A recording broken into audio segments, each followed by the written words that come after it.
everybody. Hi, friends. Well, from Salt Lake City, Utah. It's Thank God I'm Atheist. A podcast exploring religion, politics, and current events from two atheists just trying to get by in these United States. I'm Frank Feldman. And I'm Dan Beecher. And coming up on the show today, Dan, the Frank and Dan guide for deciding if something's a miracle. Oh, my goodness. Here's the thing. You guys, the poor ding-dongs at the Catholic Church, and any church really, have to, but mainly the Catholic Church, because they're really into, like, saints and miracles and all this stuff. Yeah. And that means that they have to decide, like, they have to adjudicate whether something's a real miracle or if it's just like a quasi sort of miracle. Anyway, we were reading a story that made us think of it, and so we're gonna be talking. We're gonna be dreaming on the idea of like choosing, like sort of deciding what's miraculous and what isn't. Yeah, it's gonna be amazing. I tell you, really good stuff coming up.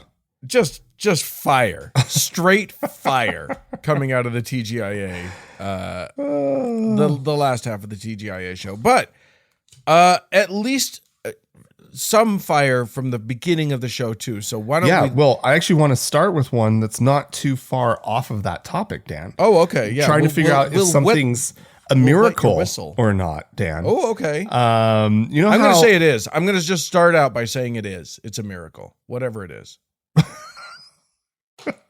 Okay, but you tell me. I'm going to tell you, Dan. That was my prophecy. You know that Jesus likes to show up and show his face. Put his face like in toast or whatever on a tortilla, right? Sure. Maybe I read about on the inside of a Marmite jar lid. That was a famous one. The tree bark, the way the grass is cut on a hillside. Anything might make somebody see Jesus. It's called pareidolia. Have you heard? Yeah. And I mean, that's the sort of larger phenomenon of seeing anything. Seeing correct in random images. Yeah. Yeah. But nonetheless, there is a fairly, I guess, famous person over in Britain by the name of Spencer Matthews. Let's see. He was on a show called Made in Chelsea. I guess he's been on a whole bunch of stuff. He was on Celebrity Master Chef, something called The Jump.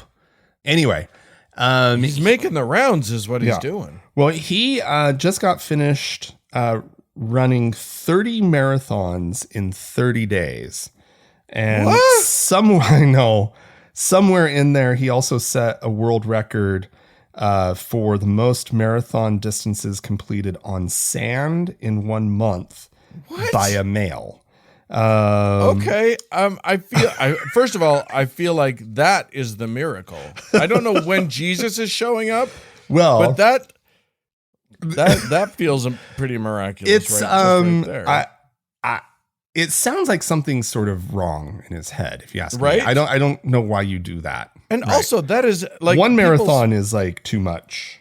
30 in 30 days is pure insanity. Anyway, so and unhealthy for your body, let me add. Well, he was doing it for charity, apparently. So so good. So healthy for the charity, but still not healthy for his body. He was making a personal sacrifice to raise some money, I guess. Anyway, his wife posted a picture of the two of them after they had completed a 5K run, which is just a walk around the block for this guy, apparently.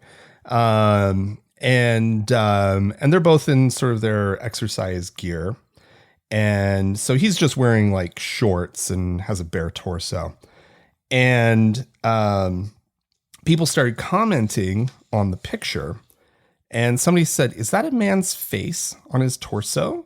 Wait, like on his shirt or in like in his bare chest, bare like mid area. Somebody says it looks like Jesus And then somebody else is like, I think I can see Jesus on his abs. And and if you look at the picture, the way his abs are shaped, you can see two little Jesus eyes.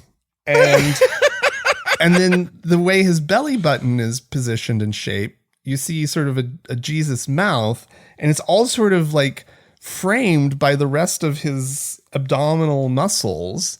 And What's I this have guy's to name? say, I saw it. I saw the face of Jesus in this guy's abs. What's this guy's name? I need to Google this. Spencer Matthews.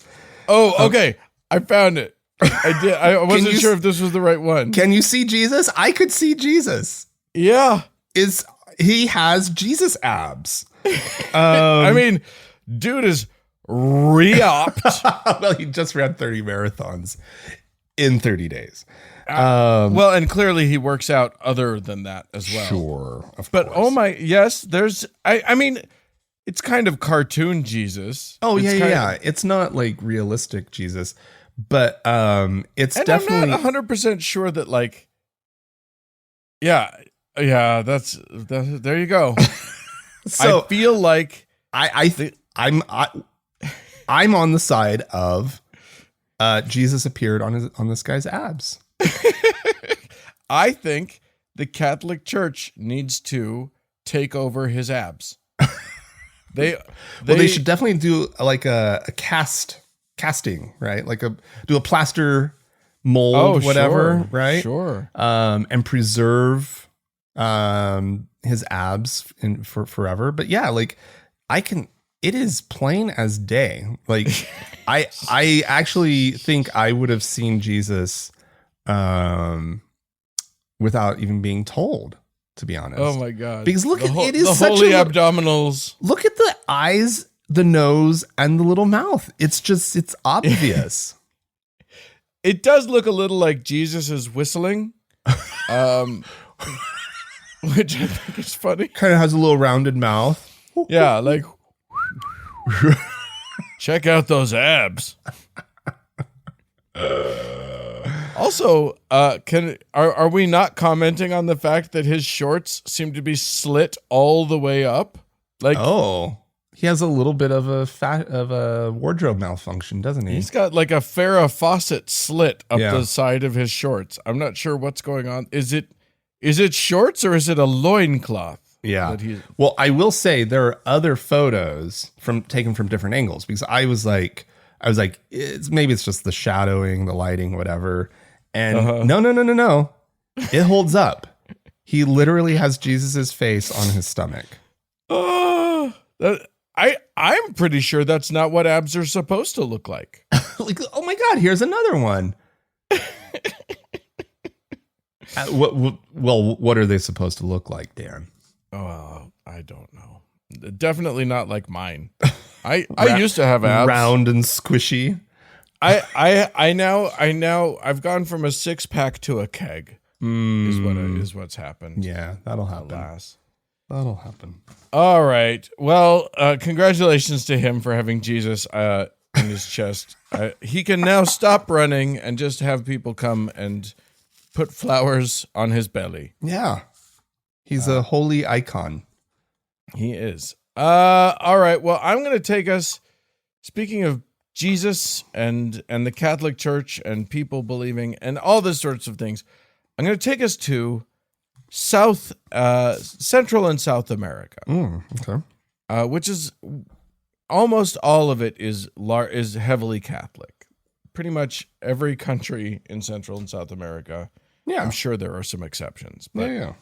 most are very, very heavily Catholic, and very traditionally so. I thought, but I could be wrong, because there's some new research that's come out done by Pew. They've done some surveying, and the landscape is changing on at least this one particular issue, and that is the issue of how much people are getting on board with the idea of women being ordained to the priesthood. Oh. Okay. Now, if you had asked me to guess, I would have said that in most of the countries of South and Central America, we would be talking very low numbers for support for women priests. I'm wrong about that. So, we'll get to the highest one, which is Peru. Okay. But Mexico had the highest jump in support. Oh, okay. Which is they increased from 31%, 16 percentage points up to 47% support for the idea of women priests. Really? Yeah. Does that surprise you as much as it surprises me? Like basically half of Mexico is like, yeah, I'm cool with that. I want that. Yeah, I guess it's a little surprising. I think of it as a kind of a traditional, like the Catholics there would be traditional. Yeah. Right? In Colombia, it's jumped from 43% to 56% approval of this concept. Wow. Argentina These are Catholics. Yeah. Oh. Okay. Argentina has jumped up to 71% approving of women's ordination. In Chile, they're up to 69%. Brazil, 83%. What? It's insane. I think the Catholics are in trouble. They're in trouble. This is like where they have like the biggest numbers now, isn't it? Is in Central and South America? I would think so. I don't know for sure. Yeah, Peru jumped from 42%. This is the jump, by the way, is jumping from like 2013, 2014 to now. So not that long. Not that long ago. A decade. Yeah. But Peru jumped from 42 to 65%. Wow. It's remarkable. What's going on in Central and South America? I mean, it's almost like they're starting to affirm that women are also people. Is it that? Who knows? I mean, they don't even speak English. I don't know what to say about them. How could we even know? Oh, that's amazing. Well, all right. Good on them. Good on them. That's interestingly. Now, here's an interesting part of this is that, so as you would expect, younger Catholics, sort of across the board, are more likely to support the ordination of women, except in Brazil, where the support is equally high, basically across all the generations. And like I said, they're at 83%. Jesus Christ. Yeah. In the U.S., it's actually flipped. In the U.S., Catholics over the age of 40 are more likely than their younger counterparts to support women's ordination, which I think is bananas. Yeah. That is What's weird. happening here? What are the young people in the U.S. doing? What do you people do? What are you millennials and Gen Zers doing? They're a mess. You're a mess. Get it together. Oh, that's crazy. Right. That's crazy, Dan. Well, speaking of crazy Americans, they've found something new to be upset about, Dan. Okay. There are these machines that you can make a custom Coca-Cola can on. You like personalize the can, right? You have it like print a little message or your name or something on it, and you get to type it in, and it just like prints on the can and then spits it out at you. I don't think this is a good idea at all. Well, I saw what happened when one Bud Light can had a trans person on it. The entire world went crazy. Well, yeah, and it sounds like Coca-Cola was sort of aware of that issue, and so they programmed it so it automatically, if you put in certain words, it pops up a little like error message, right? Like a little, oh no, like what are you trying to say, right? And in the age of the internet, no one's figured out ways around that at all. So a video sort of started making the rounds on Facebook of a man who was trying to type in "Jesus loves you" is what he wanted to say. Yeah. And he could type as far as JESU, and then when he hit the next S, this little message comes up that says "Whoops." Something about sadly we cannot print that without like a staff approval, right? Which seems prudent because somebody could like type in "fuck Jesus" or something like that, right? Exactly. But that's not going to be what hay is made by this Christian. No. Like they should be thinking about that. Like what this person should be doing is like, oh, I see. They're trying to protect Jesus, protect us from having to see a Coke can that says, Jesus is a hateful bigot or whatever. Right. Because they're controlling just simply the word Jesus. Well, the guy starts typing in things like Allah loves you and Buddha loves you. Okay. Satan loves you. Okay. Feels like a little bit of an omission. By Coca-Cola. Coke, get your act together. Like, are you serious? like it should be a little equal opportunity. So it allowed all of those? All of those were fine, but they were thinking when they were programming this, clearly, I don't know what they were thinking, but like it's clear that they were trying to just clear out some words that they knew could be really problematic, even though I would think typing in "fuck Allah" could like start some sort of like holy war. That's right. Fucking violence that happens immediately. Like people are going to die.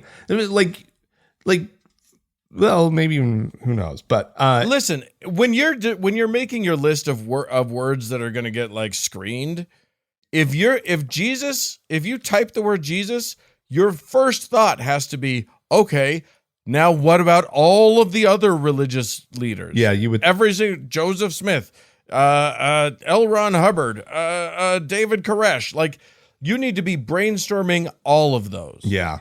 And so anyway, they're now the Christians. They are now calling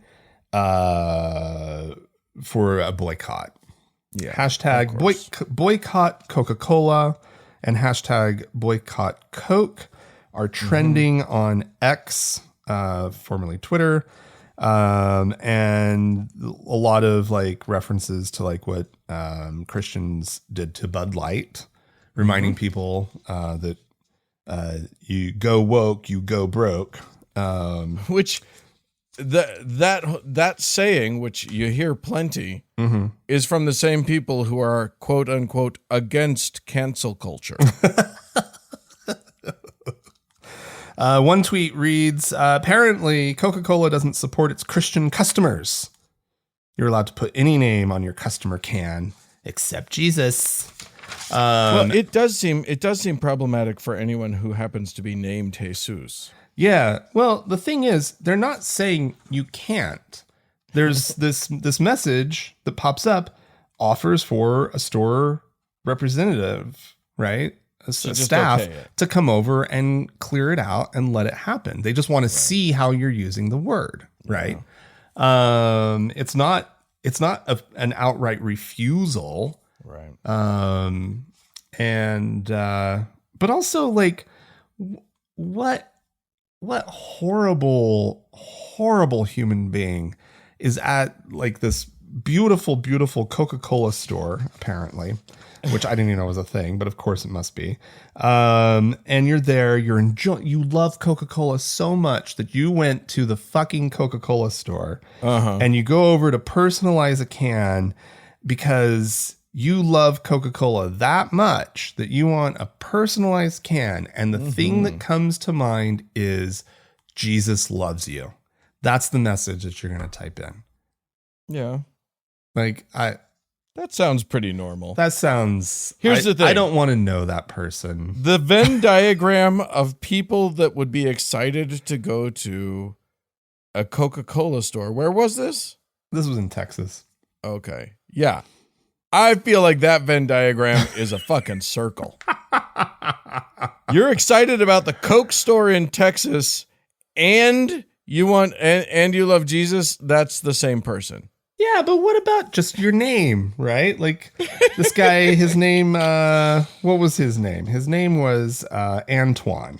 Like, why not like Antoine is awesome, right? Like you could have some really cool message like that. Yeah, that's a pretty cool message, man.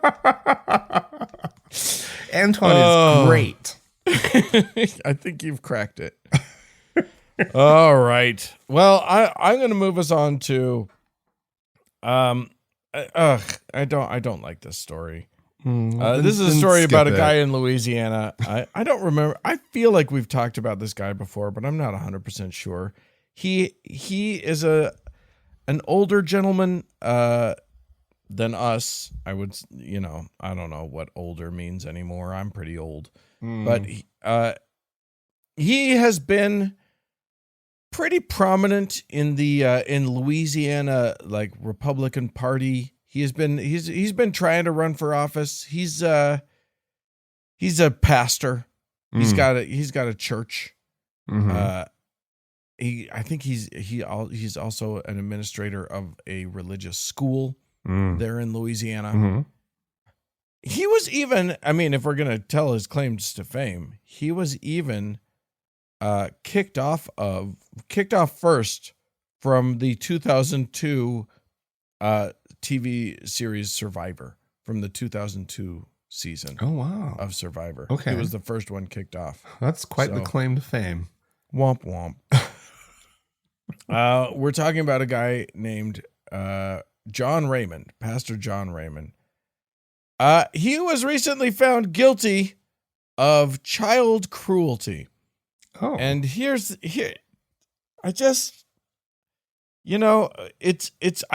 suppose it's refreshing that he wasn't found guilty of child sexual assault. But here's the thing. He has been in charge of, that is so refreshing. Right? He's been running this damn school, and people are like trusting him with their children. He's been pulling shenanigans. Like one of the sort of thing, the incidents. That's the word I was looking for. My mouth eventually found its way to it. One of the first incidents that actually like got police involved, and sort of brought this all to a head. Was that there was a bunch of kids, a few kids, who had been naughty in some way, and he decided to basically round them up and duct tape their mouths.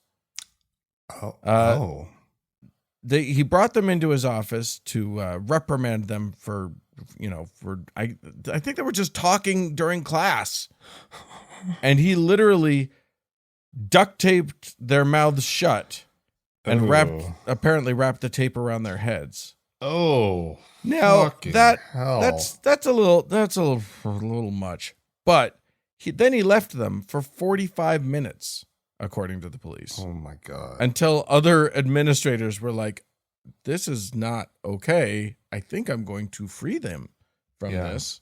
Yeah. Apparently the kids complained of not being able to breathe well, which is one of the functions of a mouth. He may not have known. He may not have known that that's how humans do breathing a lot of the time. Anyway, that's not the only instance himself, clearly. Yeah. That's not the only instance of him being a dick to children. One of the things was that he took a 4-year-old and hung them, grabbed them, dangled him upside down by his ankles, and quote, he was quote whipping his buttocks. I don't know what whipping means in this case. It could be a colloquial term for spanking. It could be probably like using an implement. That's a 4-year-old. Yeah. Probably I hope spanking. Yeah.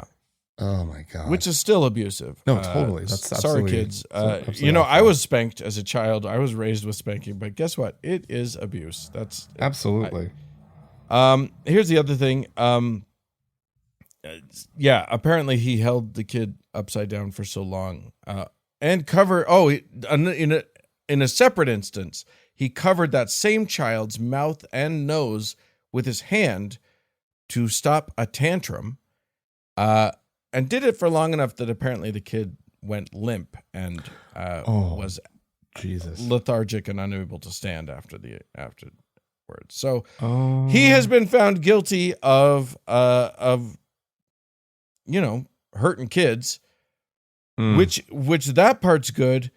And of course, the Republican Party has now distanced themselves from him. Just kidding. Of course they haven't. They're standing by their man. So there you go. He's running.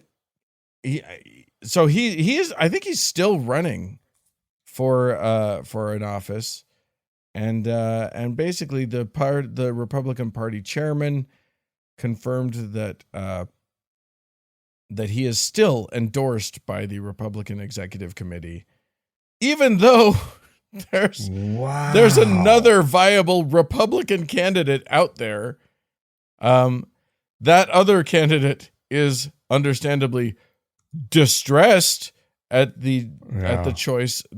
But I mean, I think what this points out is I think the other candidate should be encouraged, because if he's ever the candidate, right? Like, he has the full support no matter what he does. He could do anything. You can do anything and maintain your support by the Republican Party. Like, well, that seems encouraging if you're a Republican. You got to be accepted into the old boys club. But once you're there, I don't know how you get them to dislike you. Yeah. I don't know what you could do once you're a member of the old boys club to get to make them turn their back on you. That's remarkable. Drag? Like, would that be enough? Probably not. If you come out with like a statement that you're like, this was just for a goof and blah, blah, blah. I don't know what you could do. The devil made me do it. The truth is that, like, the cruelty of this, the infliction of pain, is a feature, not a bug. Totally. At this point, No. I feel like with this group of people, and I'm not saying all Republicans, but with this brand of Republicans, the cruelty, the pain, the torture, the meanness is the point. Well, that's what they want. Like, if you really listen to them, they want to turn the clock back on America, right? Yeah. They want to go back to a time when they got away with this stuff. Yeah. Without anybody even noticing, right? Like, that's just how it used to be in so many parts of this country, and they want it back. I listened to a podcast about it was about a case in rural Mississippi where a guy was accused of murder on the flimsiest of, like, the worst possible case that they made. He was found guilty many times over because he was black and the juries were almost always all white, and he literally was tried 6 different times for the same. They kept their, these convictions kept getting overturned by the Supreme Court for prosecutorial malfeasance, among other things, and they just kept retrying him over and over again. 6 times. He spent over 20 years in prison his case kept getting overturned. And anyway, it was just upsetting. But the thing that was clear was that the DA in the case was an old boy.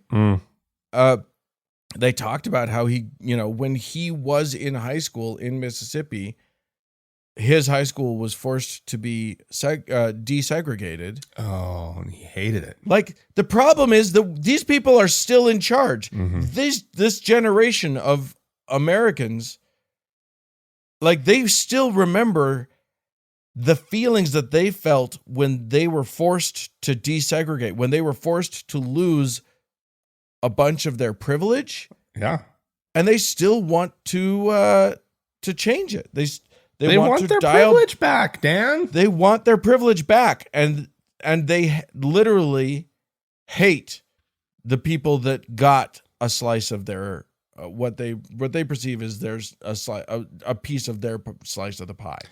What's amazing is still how disproportionate their slice of the pie is, and how much more privilege they still maintain. They just want all of it back. Right. They had 98% of the privilege, and now they have, 73% of the privilege, and they hate it. Yeah. Yeah. Ugh. Well, they just don't know, when it's going to stop. When is it going to stop? I know. These people. Well, Dan. Yeah. I don't have a good segue from that. I'm just gonna just dive in. It's okay. I was gonna really, really force a segue, torture a segue. Yeah, no, that's all right. My next story is, I guess it has to do with politics. Maybe that's the connection.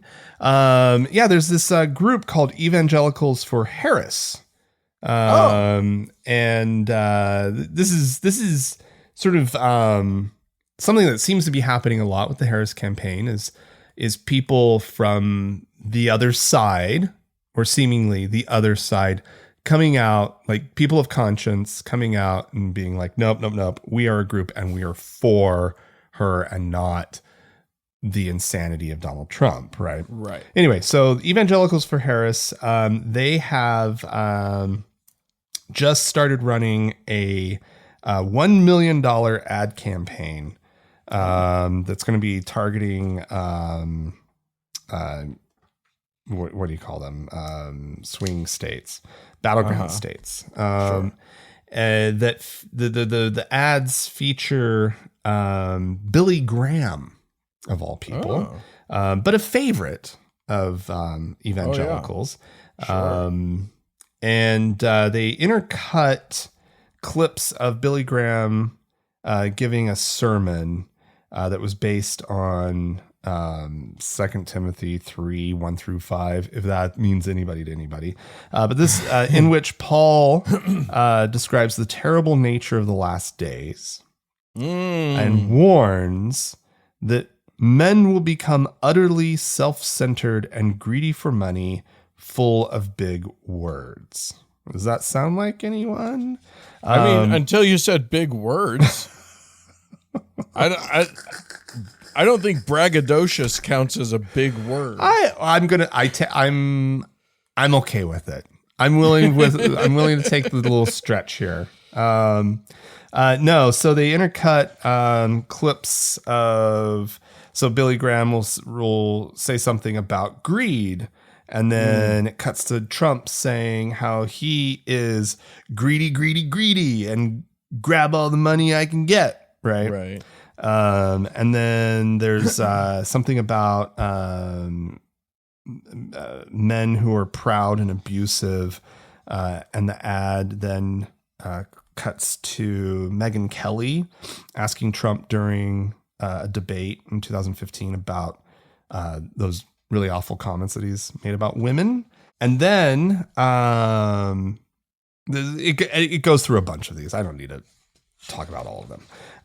But the Billy Graham Institute, or whatever it's called, the Billy Graham Evangelistic Association, of which Franklin Graham, right, a favorite of this show, is the CEO. They haven't kicked him out yet. Well, it's probably essentially his organization. He Right. probably owns and operates it. Anyway, in a statement, he said, the liberals are using anything and everything they can to promote candidate Harris. Because, of course, Billy Graham loves Donald Trump, right? Right. They even developed a political ad trying to use my father's image. They are trying to mislead people. Maybe they don't know that my father appreciated the conservative values and policies of President Trump.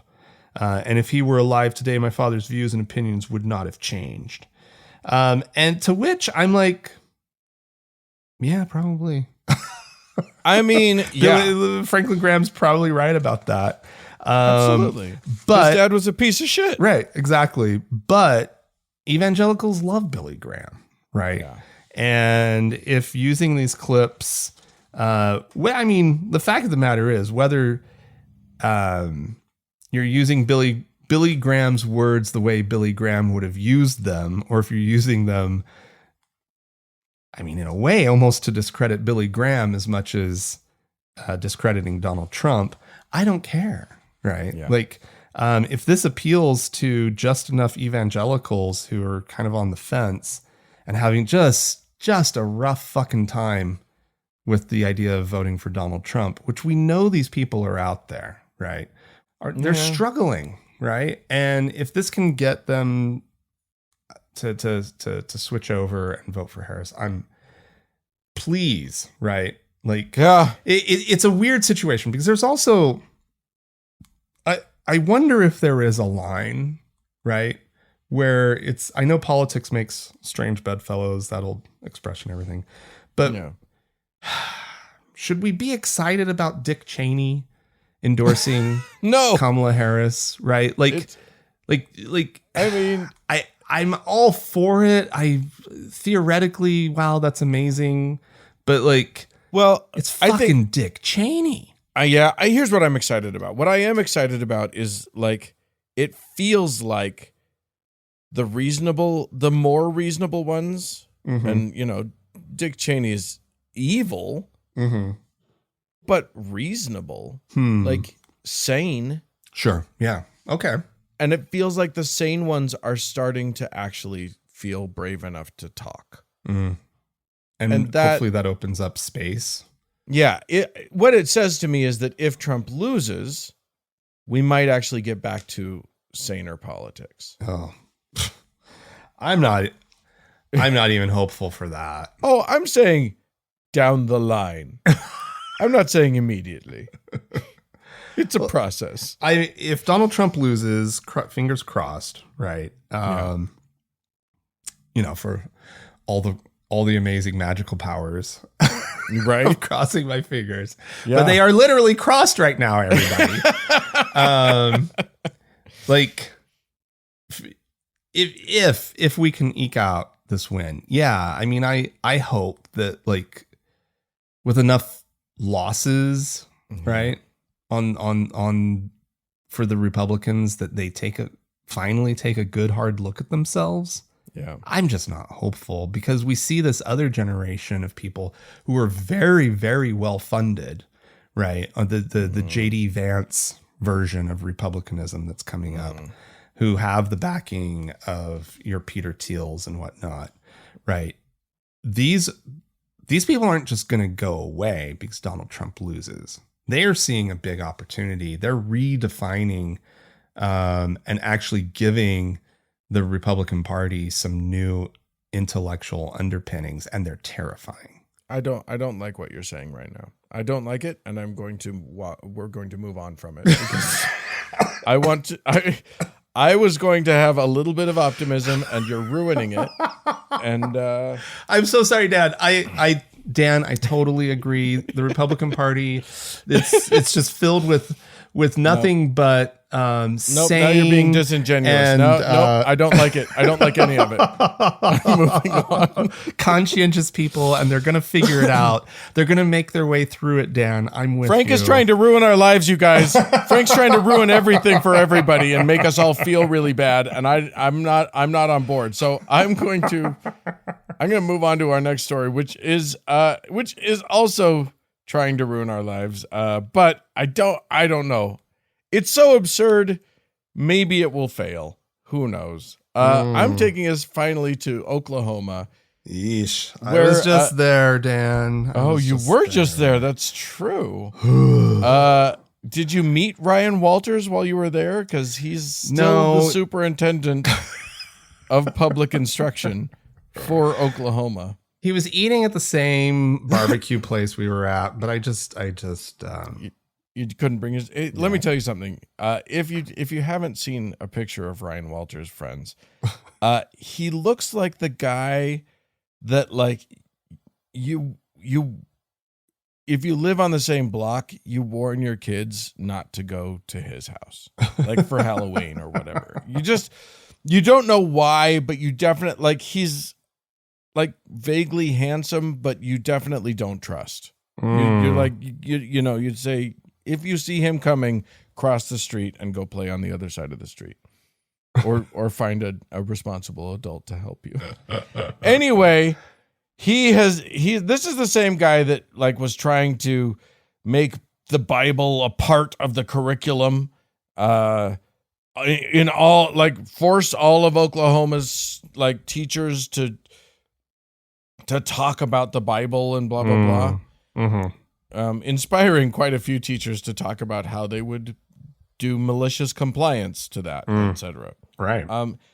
He also approved PragerU materials for various for use in classrooms, which, if you don't know anything about that, is just Christian propaganda and bullshit about a sort of Christian washing of American history and a bunch of it's just nonsense. By the way, there is no U at Prager University. There's no university at Prager University. It's just him. It's just bullshit. Anywho, his latest endeavor is that he wants to buy Bibles for the schools.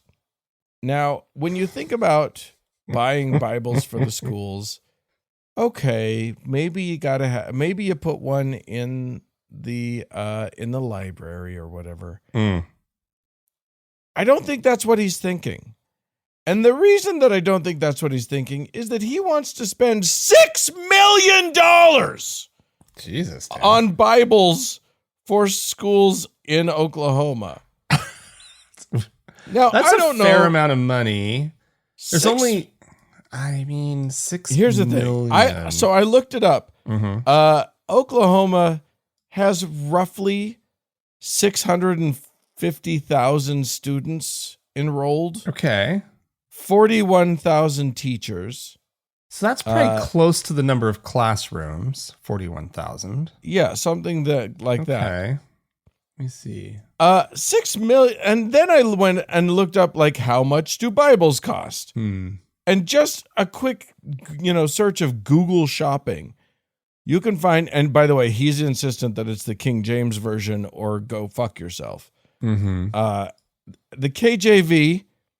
By the way, the King James version is a terrible version of the Bible. It is so outdated. It is so wrong. I know of a podcast where you can learn more if you want to.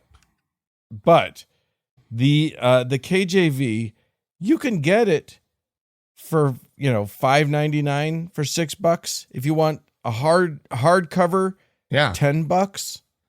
So 1 million Bibles, let's say. $10 is retail. Right. By the way, right. If your budget is $6 million, you can get the wholesale discount. I'm pretty sure there's no way he needs 600,000 Bibles. What is he doing? Even if he were buying the Trump Bible, which is $60. So then yes, you would get 100,000 of these. That stupid, idiotic Trump Bible, you're paying retail, which is $60. There's no way you need that many. Well, Donald Trump's not going to give you a discount. No, Donald Trump's definitely not. It doesn't. Yeah, you're going to pay full price if you're buying the Trump Bible. He's not. And in fairness, it does come with also, like, I think the Constitution is printed in it as well. The U.S. Constitution. That's good. Declaration of Independence, something like that.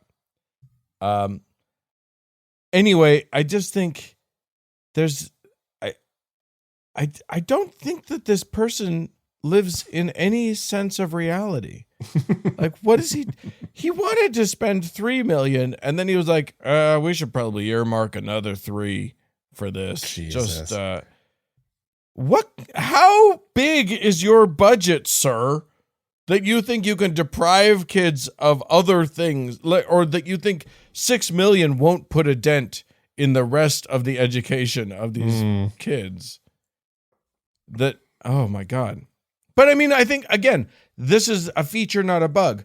They are trying to not educate kids in real education and only give them like Christianity. That is what the Christian nationalist right wing of the American system is trying to do right now. So I don't know. Yeah. They're nutballs. Trying to make Oklahoma stand. Yeah. Basically. Make Oklahoma great again. Is what they're trying to do. I remember when Oklahoma was great, so to speak. Do you? So to speak, right? The great that they're going back, that they want to. Like, Yeah. I went to a little small town school that got away with fucking murder, right? Yeah. Like, as far as like bringing religion in and religious conversations and prayer and what have you. Like, not prayer in the classroom. They steered clear of that, but like prayer before anything else, Yeah. you know. Like a game or whatever. Oh yeah, teams prayed, the band prayed. We would pray before like the school musical. The cast would of course pray. But instigated and led by the teachers, right? This wasn't what they try to do now, where they try to get it to bubble up from the students, right? Yeah. Like literally, like there was I can't remember what had come. There was some decision, some Supreme Court case or something that had happened when I was in high school, where they couldn't do public prayer over the PA system at the football games anymore. And so I do remember one of the teachers sort of, so we can't organize this anymore. This has to come, like he explained, it has to come from the students. And so I don't know if there's any students here. I couldn't possibly. I wouldn't waiting right outside this door. I would never suggest for anybody. Like, it was so. You are such a piece of shit, and you think you're clever, right? Yeah. Like that's. Well, they might as well have fun with it. Yeah. If they're gonna flout the Constitution of the United States, you might as well have fun with it. So I remember a lot of stuff like that happening, and I'm sure some of it still does. And they just want to get back to where they don't have to do that, you know? And it's like, no, please no. All right. Well, friends, if you have any comments you'd like to make about this or any of our stories, we'd love to hear from you. Write into us, podcast@thankgodimatheist.com. Or call and leave us a voicemail message. We'd love to hear from you. The telephone number is 424-666-8442. Stick around. There's more show coming up.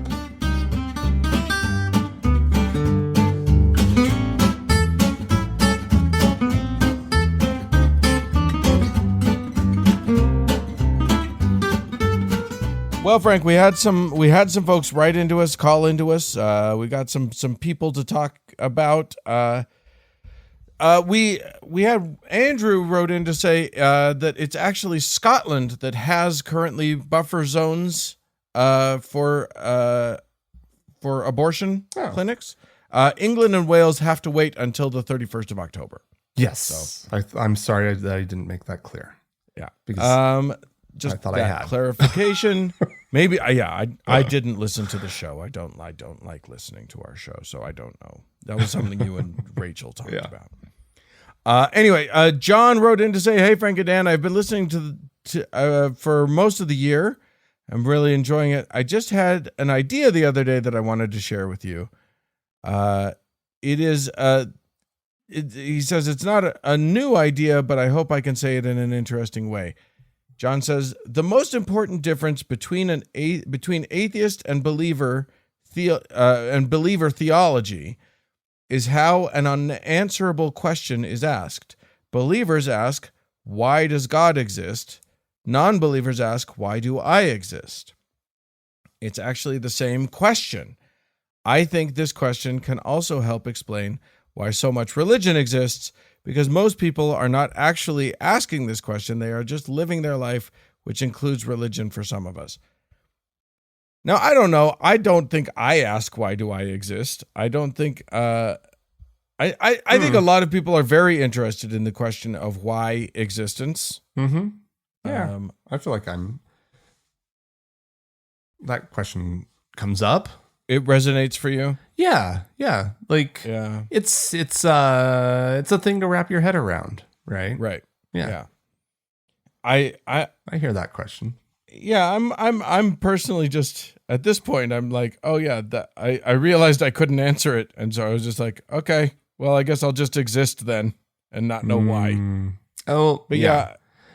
Why isn't how? Yeah. How is it that I exist? I don't even know how. I don't know any. I got but no it's something answers to ponder. It's unanswerable, like the the writer says. But but it's something to ponder. Sure. Yeah. If it's a rainy day and you're looking for a ponder. Yeah. I love a good ponder. Are you kidding me? Sure. Why not? All right. We have a voicemail, right? We do, from longtime listener Donnie, who was here in Utah for a minute because he's from here, and he has something to say. All right. Hey boys, sorry to bother you again. It's Donnie, Mount Shasta. So I'm actually in Utah right now visiting my family, and I drove down around the old Provo Temple site that was torn out. I have to admit, it was so much a part of my childhood that I actually felt bad for a minute, and then was like, "What the hell is that?" But when Rachel and Frank were talking about the Salt Lake City Temple remodeling, I got to tell you, my entire family, like all my brothers and sisters that did sessions in the Salt Lake Temple, are totally devastated that they took everything out. We were talking about it, and the thing that was most disturbing to me is how they were like, "Oh, I'm so sad that they're taking all that out, but it's the prophet said that it needed to be done, so I guess God decided it was time it needed to change." And I was just like, "My God, you people are crazy." But anyway, yeah, a lot of people that I've talked to, my family members, they're also really devastated that they took out all the Pioneer era stuff. Because they enjoyed going up there and doing a session with the play and everything. So, anyway, I just thought that was interesting that you were talking about it. Have a nice day, guys. We'll talk to you later.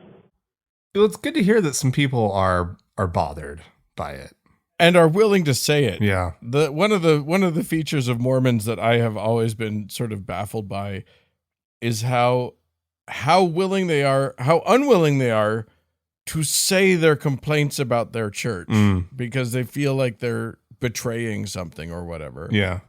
I have literally said, undeniable things like General Conference is boring or, and had Mormons go, "Oh, I think it's wonderful. I really enjoy it." And it's like, no, you don't. Yeah. Nobody enjoys it. Nobody enjoys it. Shut up. Just have to look at the camera panning the crowd. Yeah. Nobody's enjoying it. Yeah. You might be, in a quasi-hypnotic fugue state, but you're not enjoying it. All right. And this one, I'm going to have to paraphrase some of this because it's a wonderful email, but quite long. This is from, and I don't know how to pronounce this. I'm going to guess Balaj is my guess. This is from Austria. And they write in to say, I have some exciting news from Austria. Catholics lost their long-held majority in the population. Oh. they go on to talk about sort of the history of Austria and the Habsburg Empire and how it was literally illegal to not be Catholic for more than 100 years in Austria. Wow. They say in the 1961 census, 89% of the population was Catholic. About 6% Protestant and a bit less than 4% nuns, which they say we say free of a confession in the community. Right. Okay. In 91, it was still 78% Catholic and 9% nuns. In 2001, 74% Catholic, 12% nuns. Well, in the summer of 2024, they lost the majority. They are now, meaning they are now below 50% Catholic. Wow. They're in Austria. So there you go. Good news for the, sanity in Europe. This was sort of one of the last. Austria was considered one of the last Catholic majority countries in Central Europe, and now, bye-bye. That is wonderful. Yeah, Wow. I think that's great. So that's fun. And then finally, Holly wrote in to say, "Hi, Frank and Dan. I've been thinking about writing to you for some time. I was introduced to your podcast about 6 months ago, and I went back and I listened to many of your older podcasts as well as keeping up with your current ones. Anyway, several times, no idea which episodes, I heard you all talking about the Presbyterian Church and were somewhat confused about them being so conservative. In 1973, the Presbyterian Church of America was formed. In 1983, the Presbyterian Church USA was formed." That's so confusing, you guys. Why did you do this, Presbyterians? Why did you have one called Presbyterian Church of America and one Presbyterian Church USA? Those are the same thing. Anyway, PCUSA is liberal and ordains women, whereas the PCA only ordains men in traditional marriage and traditional marriages. The PCA teaches that scriptures are inerrant, while the PCUSA does not. The PCA also teaches that all abortions are wrong and that divorce is a sin, except in the cases of adultery or desertion.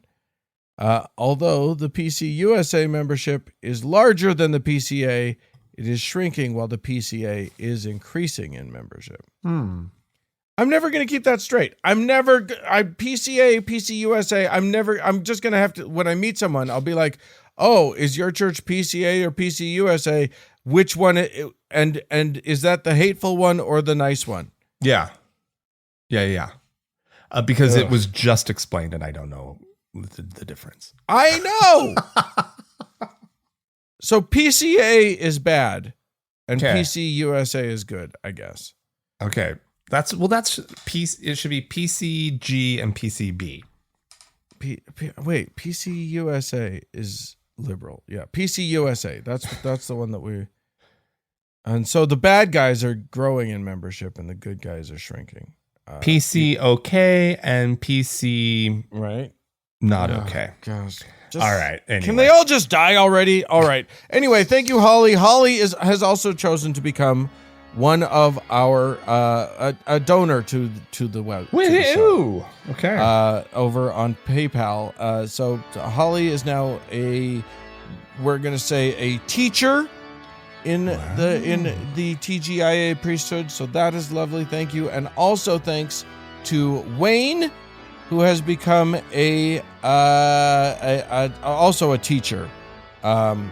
Over on PayPal, and I believe you have some folks to thank as well. Do indeed, Dan. We have a new deacon by the name of Dan.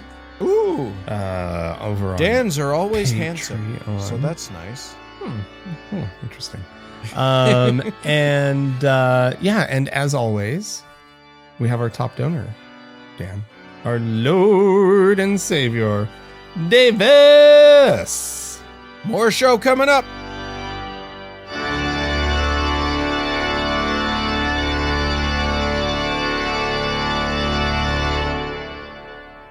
Well, Frank, we teased it at the beginning of the show, which is so I don't know. There was a story about the Virgin Mary appearing to some kids in, where was it, Bosnia? Yeah.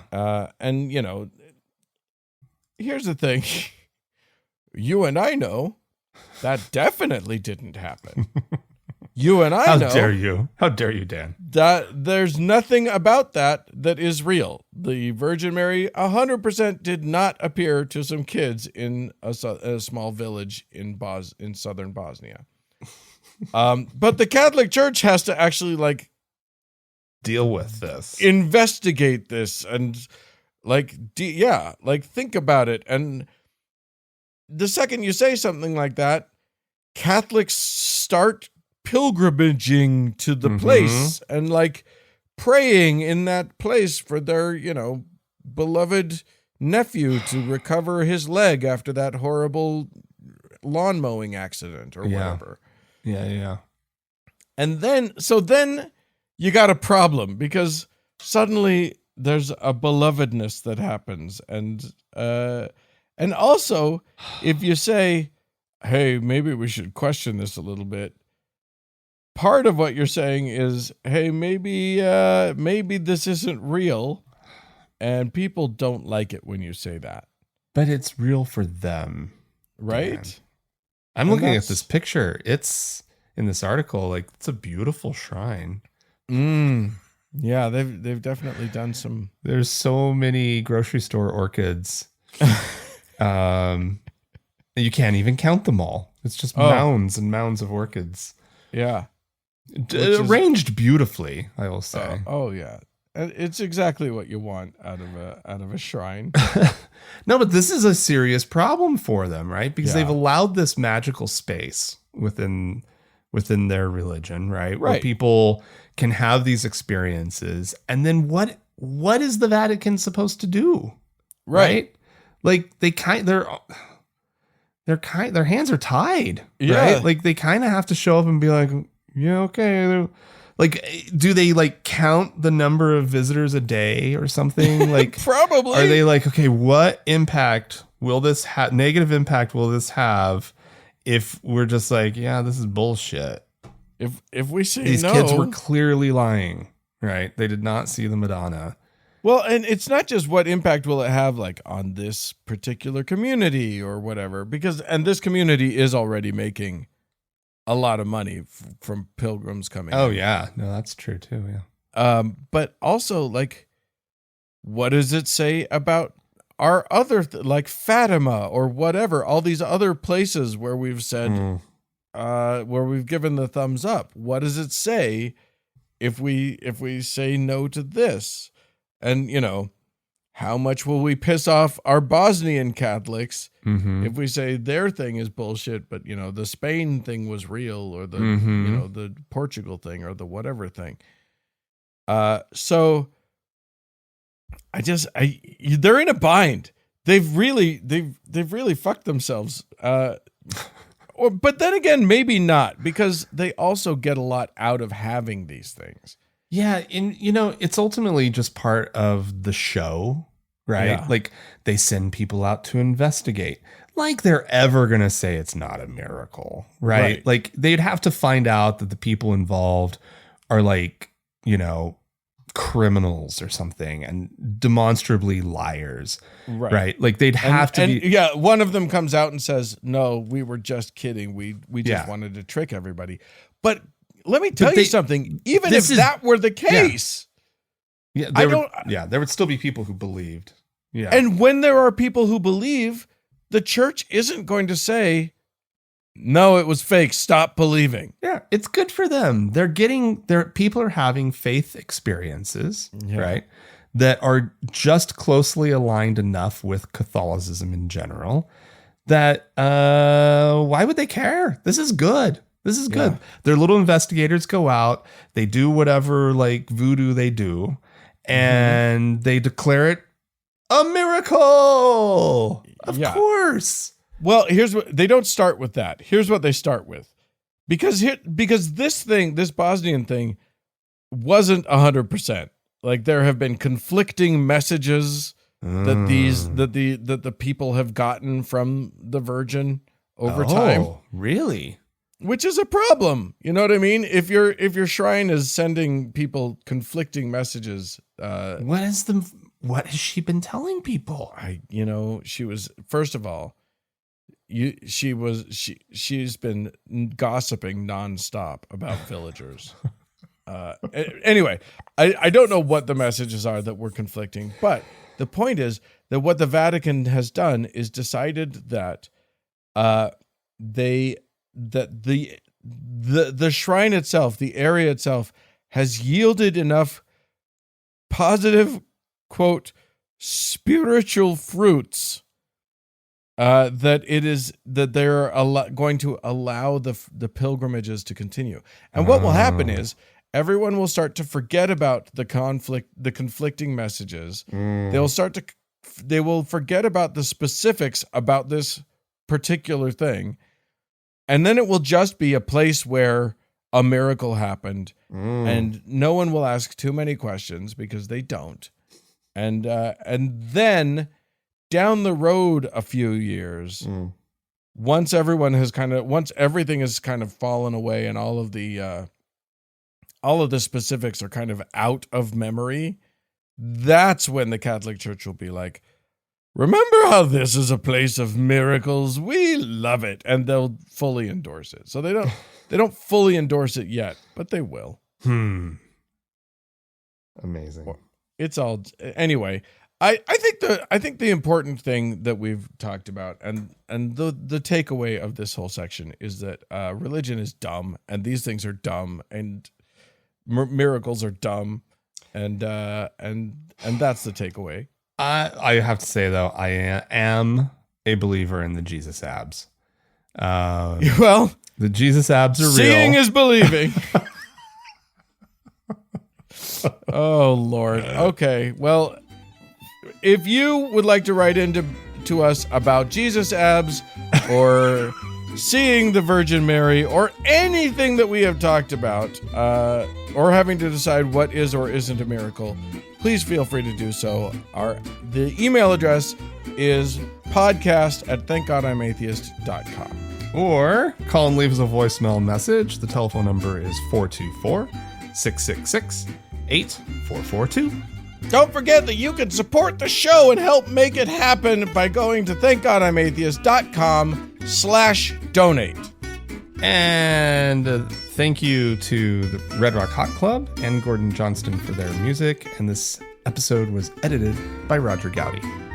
Hey, thanks to all y'all for tuning in. We sure do appreciate you. Thanks so much. Bye-bye.